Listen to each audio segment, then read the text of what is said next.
So that's it for the base frame, everything connected. We should, however, go around and check for squareness, maybe adjust a little bit, make sure these guys are in plane,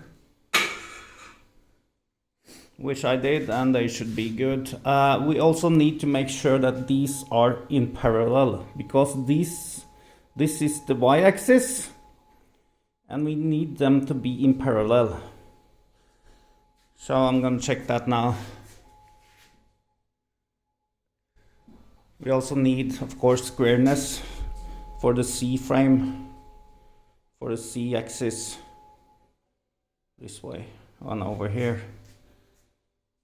You know, the center one here should be square with these guys, and these guys should be square with that.